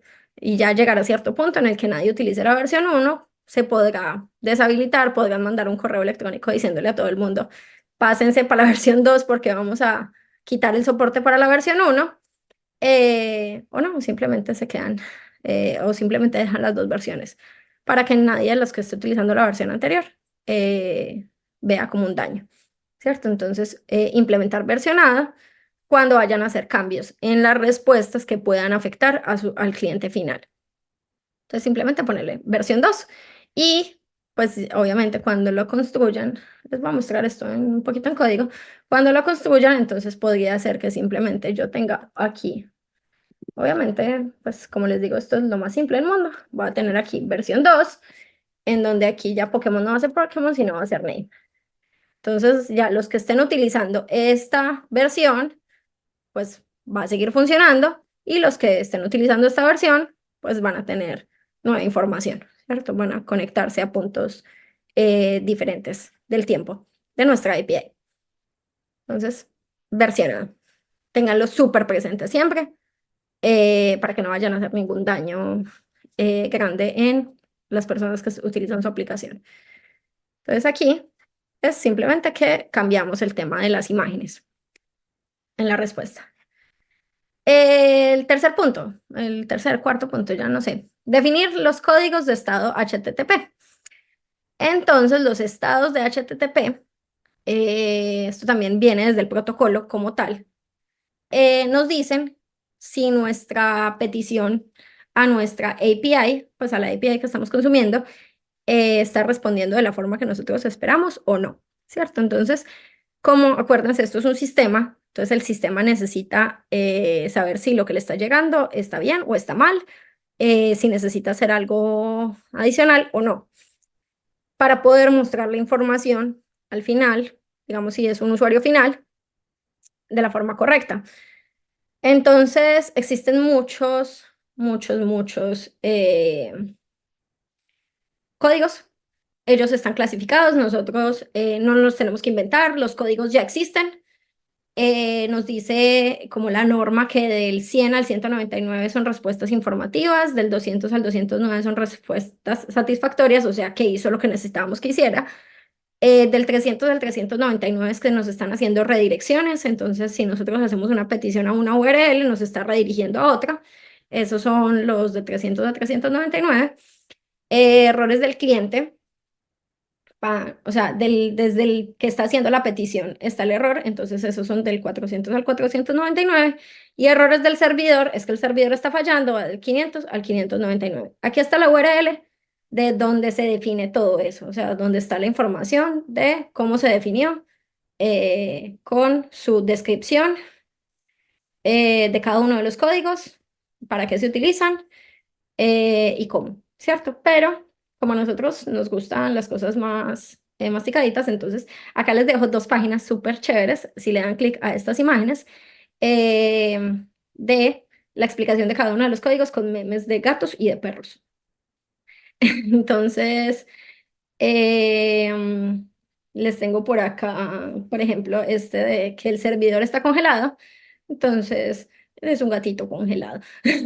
Y aquí abajo, pues ya está la descripción como tal. Listo. Hay códigos muy raros que uno dice esto cuando se usa, ¿cierto? Entonces, por ejemplo, está este 418 que dice que soy una tetera. Es muy rara. Es, son páginas muy extrañas. Son códigos muy extraños que de pronto ustedes no van a necesitarlos todos, pero traten de capturar la mayor cantidad de códigos que puedan en su aplicación para que el usuario final que esté utilizando sepa qué es lo que está pasando, si le falta un dato, si está respondiendo de la forma correcta o si no.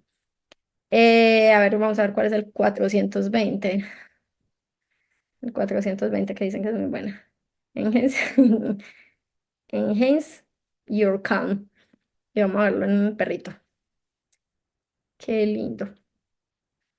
Sí, mantengan la calma.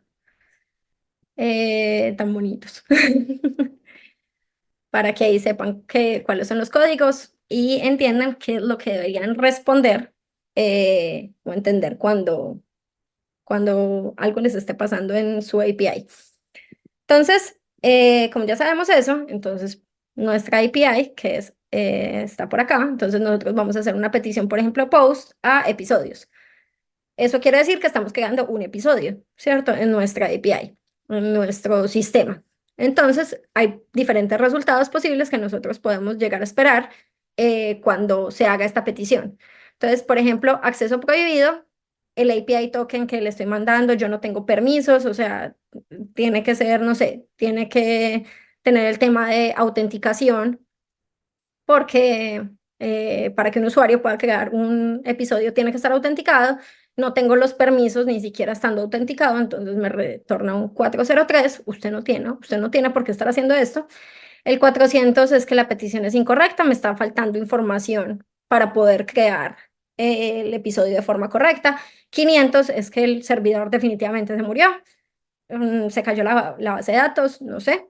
Entonces no tiene forma de responderme. Algo falló en el servidor y no, es un error que no capturamos, que no logramos capturar antes de que ocurriera.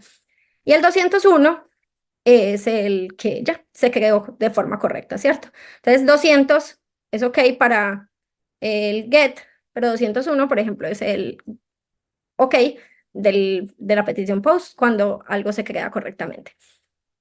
No es necesario que los códigos sean exactamente, bueno, no hay muchas APIs que digan, que uno diga, uff, utiliza todos los códigos de la forma correcta. Pero si ustedes quieren ser buenos desarrolladores, traten de mandar la mayor cantidad de códigos posibles para poder explicarle al usuario qué es lo que está pasando y capturar la mayor cantidad de errores posibles para que no se caiga el sistema. Y lo mismo, por ejemplo, para el delete. Entonces también dentro del delete voy a borrar un episodio. También me puede decir, yo no puedo borrar episodios, el servidor se puede caer. O 204, ese es el código para que no hay contenido y es el código que normalmente se manda cuando uno borra información. Para que se le diga como que el recurso fue eliminado correctamente. ¿Listo? Entonces, utilizar los códigos correctos le van a dar información correcta al usuario final.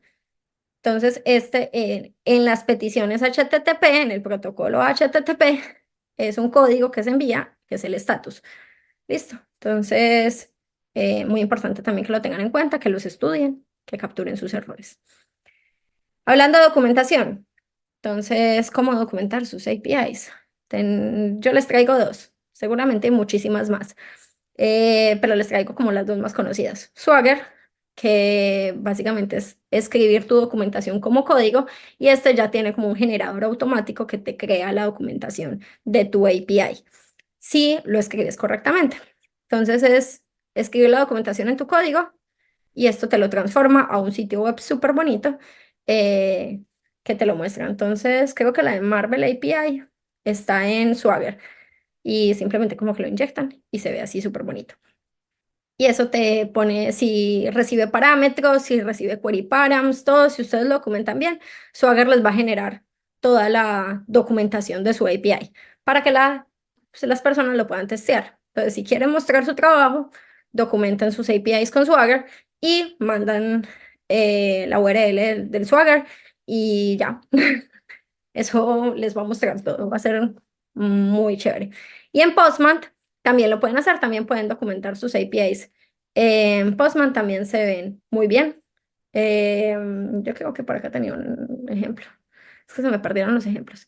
Pero también con Postman, ustedes, digamos, generan toda la información en su Postman y después lo pueden publicar en un sitio web y se va a ver también súper chévere. También les va a mostrar. eh, Va a permitir que muestren su trabajo. Yo ahorita había visto como, por ejemplo, aquí pueden guardar los ejemplos para las buenas respuestas, las malas respuestas. Todo Postman hace muchísimas cosas. Entonces, la documentación, importante. Si ustedes no documentan, A ustedes se les va a olvidar cómo funciona la API, los terceros no van a saber cómo utilizarla. Em, entonces, buenas prácticas, documentar. En las API sí es muy importante. Hacer pruebas. Entonces aquí estamos hablando como buenos desarrolladores que somos, hacer pruebas unitarias. Todo nuestro código, nuestro backend debería estar testeado. Pruebas de integración, pruebas de carga. En las pruebas de carga estamos hablando de mandarle y mandarle y mandarle peticiones a nuestra API para ver si se rompe, si hay muchas personas haciendo solicitudes al mismo tiempo. ¿Cómo debería responder? En las pruebas de integración, lo que les digo, cuando ustedes no versionan, las pruebas de integración se deberían romper, porque estamos hablando de que un sistema de un tercero se esté conectando con nuestro sistema y debería seguirse comunicando correctamente sin ningún problema si la API no se ha roto. Em, y obtener retroalimentación e iterar sería como lo último que le recomendaría al momento de escribir sus APIs, ¿cierto? Entonces, em, publíquenlas, pregunten qué les parecen, qué más deberían tener. Obviamente una API nunca va a ser como lo último y ya no va a necesitar nueva información. Seguramente va a necesitar actualizaciones. Y cuando las compartan, pues va a ser muchísimo más fácil que ustedes sepan qué es lo que les está faltando mm, para poderla mejorar. Listo. Mm, y tenemos 10 minutos antes de que se acabe. Voy a leer sus preguntas. Mm, y nos faltaría como un temita chiquitico. Eh, aquí dice, ¿solo se crea URL con la nueva versión solo para los servicios actualizados o se debe actualizar todos los servicios para no tener inconsistencias? Eh, pues depende que vayas a modificar. Em, Hay muchas APIs que se crean las dos versiones e incluso cuando la segunda versión no se modifica. Mm, del recurso. Yo creo que eso depende de la arquitectura como que vayas a manejar en ese momento. Lo más seguro, o sea, si estás haciendo una actualización que rompe algo, lo más seguro es que múltiples endpoints se vayan a romper. Entonces te recomendaría pues que lo más seguro es que te va a tocar utilizar la segunda versión en todos los recursos. Em, Sí, es que eso es muy difícil porque es que si creas la segunda versión de todos los recursos y luego si haces una modificación que rompa esa segunda versión, te va a tocar crear la versión 3. Entonces hay que tener cuidado con eso. Cuando vayas a crear una segunda versión, mira que de verdad sea como necesario que la crees. O sea, que vas a romper algo, entonces como que listo, hay múltiples cosas seguramente que voy a estar modificando que van a romper múltiples endpoints. Entonces vamos a crear la versión 2 de todos esos endpoints y vamos a hacer todas las actualizaciones macro de una vez. Eh, pero es que tienen que hacer cambios que rompan. Porque, por ejemplo, si tú no vas a modificar los nombres de la respuesta, o sea, del JSON, el cuerpo de la respuesta no lo estás modificando lo que ya existe, sino que estás agregando información nueva, no necesitas un nuevo endpoint ahí, no necesitas una nueva versión porque no estás rompiendo nada. Es más que todo cuando ya estás cambiando como toda la estructura. Entonces ahí lo más seguro es que sí vas a necesitar como modificar muchas cosas. Mm, Pero sí es mejor que solamente crees la versión 2 directamente de lo que se está rompiendo. Em,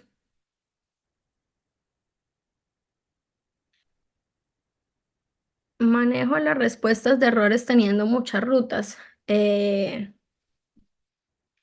Cada ruta debe tener su respuesta, su manejo de errores.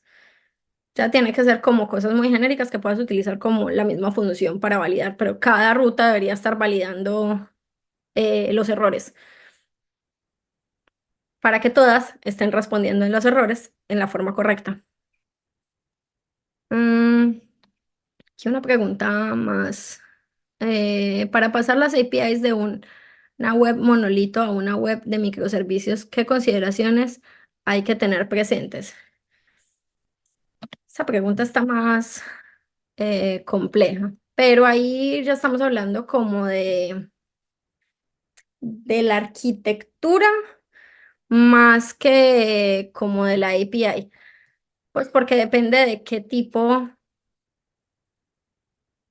o sea, yo creo que la API no se debería ver afectada independiente, o sea, la API como tal final no debería verse afectada como tal con respecto a la arquitectura con la que está armada, porque como les digo, esto es la forma de comunicación de dos sistemas. Entonces, este sistema que me está entregando la API debería ser transparente porque es una interfaz, o sea, hacia afuera no le interesa saber cómo está construida la parte de adentro. ¿Listo? Entonces, la parte de adentro puede ser un monolito, puede ser un microservicio, pero hacia afuera, pues debería responder de la misma manera. Hay que tener cuidado, es como con los endpoints no, que no vaya a dañar como una migración al otro, no se vayan a dañar los endpoints, pero como es como una pared, tú no estás viendo de ahí para adentro cómo funciona todo. Entonces, eh, no se debería, pues es mantener la consistencia de la API, más más que de la arquitectura pues puede funcionar de X o Y forma. Eso no va a afectar, digamos, el funcionamiento como tal de la API. O no debería. Bueno, último tema, así súper rápido, para que nos podamos ir y les quedo viendo un montón de preguntas, creo yo. Malas prácticas. Entonces, ¿qué debemos tener en cuenta ahí en el tema de las buenas y malas prácticas? Las buenas prácticas son todo lo que ya les listé arriba. Malas prácticas, pues hay que evitar hacer ciertas cosas, que creo que ya les mencioné en ciertos puntos. Entonces, evitar incluir verbos o acciones en los paths. Entonces, como vieron, uno normalmente en el path pone, o en el endpoint pone el recurso al que va a acceder, no la forma en la que va a acceder a él. Entonces, evitar poner, por ejemplo, get cards. Pues obtener todas las cartas. No, ese método, ese verbo ya te lo está dando el método HTTP. Entonces, es mala práctica poner también el verbo en el endpoint, porque eso te va a obligar a crear múltiples endpoints, por ejemplo, get, cards, post, cards, y va a ser más inseguro incluso. Entonces, la administración va a ser más difícil, o sea, muy mala práctica. Entonces, solamente poner el recurso. Sobrecarga de endpoints, ahí estamos hablando de que sea como digamos, ponerle demasiada información a un endpoint. Es cards, owner, type, no sé qué, un montón de cosas. No, para eso se pueden utilizar los query params. O sea, hay otros métodos en los que ustedes pueden, sin sobrecargar el endpoint, obtener mucha información de diferentes formas. Ignorar los códigos de estado HTTP. Fácilmente ustedes pueden llegar a entregar un 200 siempre y esa información no le va a llegar de la forma correcta a los usuarios. Entonces, si yo estoy validando por medio del código que mi aplicación esté funcionando de forma correcta y siempre estoy utilizando los códigos que no son, pues la aplicación no va a funcionar de la manera correcta. Entonces siempre deberían llegar por medio del estado HTTP el código correcto, o al menos un código que nos dé un poquito más de información, eh, un poquito más de información que utilizar el código incorrecto. Inconsistencias en el diseño, entonces ya saben cómo tener esa consistencia que les mostraba de los recursos, de cómo se accede, en los métodos también tener esa consistencia. O sea, por ejemplo, ahorita que nos decían que ocultaban el delete en el post. Listo. Es algo que deben tener consistencia. No puede ser que algunos lo estén ocultando en el post y en otros sí estén utilizando el delete. Entonces ahí ya tenemos una inconsistencia en el cual no sabemos por dónde irnos. Entonces va a ser muchísimo más difícil como poder utilizar la API para nosotros y para los terceros. Falta de versionado, lo que les decía, eso les puede dañar todo. Seguridad por oscuridad. Entonces ahí estamos hablando de que confíen de que nadie conoce su endpoint y nadie va a saber nunca cómo utilizarlo porque es súper complejo. Se puede filtrar información y por no tener autenticación o no tener un API token o un API key. Les puede salir caro, les pueden tumbar la aplicación, les pueden robar información, les pueden borrar la base de datos. Si ustedes se confían de que eso nadie va a saber cómo funciona, nunca, porque los hackers son muy cracks. Datos expuestos innecesariamente, muchas veces en las APIs mandamos y mandamos toda la información de la base de datos cuando no es necesario, cuando en realidad solamente necesitamos mandar cierto pedacito de información. Entonces también tengan en cuenta que no necesariamente siempre tienen que en la respuesta mandar absolutamente todo. Documentación insuficiente, no, esperen. Falta de limitación de tasa. Ahí estamos hablando de que deberían limitar la cantidad de requests que les están llegando, que les está llegando por una misma persona a la API, porque, digamos, si ustedes están utilizando aplicaciones de terceros que les cobran, pues pueden llegar a ser muy costoso o les pueden tumbar la aplicación porque no fueron capaces de responder a todas las peticiones que les está haciendo una misma persona. Porque no es lo mismo, por ejemplo, en un Black Friday que les lleguen peticiones de todo el mundo a su e-commerce, a que una sola persona en un día, en una noche, les haga 1 millón de peticiones desde la misma ruta y por no limitarlo, esa sola persona les tumbe el sitio. Entonces también hay que tener ese tipo de temas presentes en la creación de sus APIs. Documentación insuficiente o desactualizada, entonces mantengan actualizada su documentación, ya saben, es muy importante. Si está mal actualizado, paila. Y manejar errores de manera adecuada. Les recuerdo, siempre manejen los errores, no dejen que siempre les responda un 500 porque va a ser un dolor de cabeza para todo el mundo. Manejen los errores y para que no les vaya a tumbar tampoco la aplicación. Para el tema de los microservicios, solo se divide la parte del backend. El frontend se mantiene como un solo proyecto. También hay microservicios para el tema de frontend. Eso es un tema bastante grande. Yo no estoy segura si aquí van a haber tema de microservicios. Creo que sí. Esas preguntas se las van a responder más adelante, porque ya es un tema de arquitectura, como una arquitectura como tal. Em, Arquitectura de las aplicaciones. Los códigos de error de autenticación o autorización, ¿cómo los implementarías? No llegué a verlo en el ejemplo de Sakura. Los errores. Bueno. Tan. A ver cómo lo explico. Ay, me está doliendo mucho la espalda. Em, los temas de autenticación y autorización. Listo. Entonces, por ejemplo, si nosotros vamos a generar un token, entonces, desde el servidor, nosotros debemos poner eh, una barrera donde nosotros recibamos esa información del token específico que nosotros necesitemos. Y a partir de eso, pues igual se manejan de la misma forma en la que estamos manejando, por ejemplo, por acá, el, el tema de los errores, ¿cierto? También existen, es que no me acuerdo cómo es que se llama eso, y mi memoria es muy mala. También existen unos métodos adicionales que nosotros podemos añadirle a nuestros pads para hacer ese manejo de errores, pues, y como hacer el manejo de la autenticación.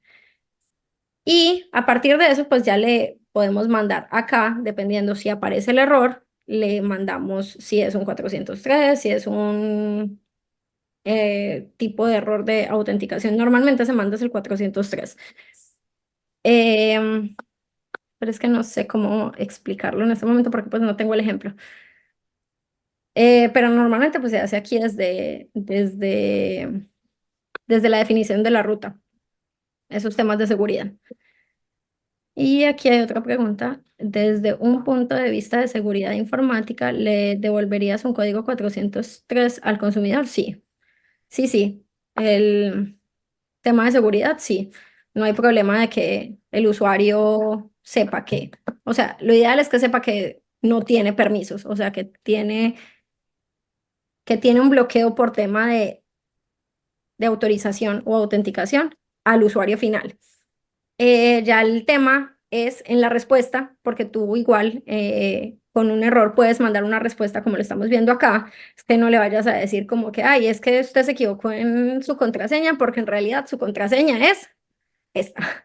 Ese sería como el problema, que tú en la respuesta ya des más información de la que debas. Pero un 403 pues es un error. Es más, de los poquitos códigos de error que yo digo que he visto mucho, además del 200 y del 500. El 403 es súper común, sobre todo porque uno normalmente sí quiere corregir el error para poder saber cómo autenticarse de la forma correcta. Eh, ustedes en sus trabajos manejan muy seguido proyectos en los que tengan que desarrollar usted el HTML, solo su trabajo siempre se enfoca solo en la lógica sin necesidad de andar haciendo frontend. En mi caso, yo no tengo que tocar nunca nada del frontend, solamente me enfoco en el backend y en que las APIs que les estoy entregando al frontend tengan la información que ellos necesitan, pero que a mí me toca tocar HTML nunca. Pero hay gente que sí hace ambas, pero a mí no, en mi caso soy full backend y no me toca tocar CSS que no me gusta, el HTML tampoco me gusta, nada de eso.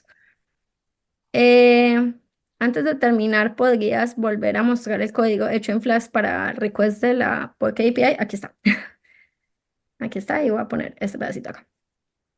Em, ¿Qué hay con la implementación de caché en la API? No implementarla sería una mala práctica. Eh, sí, o sea, no es una mala práctica, pero sí es una muy buena práctica implementarlo. O sea, si no lo haces, pues no está mal. Si lo haces, pues le estás facilitando muchísimo el trabajo a la persona que está consumiendo la API. Entonces es como un plus muy bueno. Entonces sí diría que lo ideal es que se implemente. Mm, y con el tema del caché, pues ese se implementa creo que por medio de los headers de las peticiones HTTP. Entonces, recomendado. Si es, no diría que es una mala práctica no implementarlo, pero sí lo recomiendo. Es un plus bastante grande. Em, ya por acá, autenticación no sería un punto de fallo grave si por ahí pasan todos los requests. Mm, sí y no, pues depende de qué tan sensibles sean los datos que estás manejando en tu API o qué tan sensible sea el tema que estés manejando. El tema de autenticación y autorización, por cierto, les digo aquí como ya último dato, es muy recomendado para hacer cualquier modificación en la base de datos. Si es solamente get su API, pues el tema de autenticación y autorización puede que no sea tan necesario, pero sí es muy recomendado que lo apliquen para el resto de los métodos, mucho, para que no les vayan a hacer daños por ahí a su API o a su base de datos sin querer, queriendo. Eh, si se cae el tema de autenticación, ¿se caería toda la API? Sí, posiblemente, pero sería muy raro que se cayera solamente el tema de autenticación. Pero pues pasa. Se cae Google y a veces no nos podemos loguear en nuestras cuentas de Gmail. Pasa, puede pasar. Y sí sería muy grave.